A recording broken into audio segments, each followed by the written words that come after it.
தமிழகமெங்கும் கிளைகள் கொண்ட Annamal institute of hotel management and hospital management படிப்பில் சேர்வதற்கான அட்மிஷன் நடைபெறுகிறது.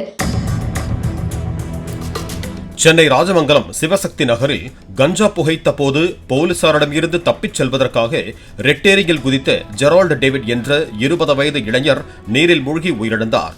ரெட்டேரியின் கரையில் அமர்ந்து இளைஞர் ஜெரால்டு டேவிட் தனது நண்பர்கள் 3 பேருடன் சேர்ந்து கஞ்சா புகைத்ததாக கூறப்படுகிறது. காவல் கட்டுப்பாட்டு அறைக்கு பொதுமக்கள் தகவல் அளித்ததை தொடர்ந்து அங்கு வந்த போலீசாரை பார்த்து 3 பேர் தப்பியோடிய நிலையில் அந்த இளைஞர் மட்டும் ஏரியில் குதித்துள்ளார். தமிழகமெங்கும் கிளைகள் கொண்ட Annamal institute of hotel management and hospital management படிப்பில் சேர்வதற்கான அட்மிஷன் நடைபெறுகிறது. பிளே ஸ்டோர் மற்றும் ஆப் ஸ்டோரில் இருந்து பாலிமர் செயலியை QR கோடு மூலம் பதிவிறக்கம் செய்யுங்கள். செய்திகளை உடனுக்குடன் பெறுங்கள்.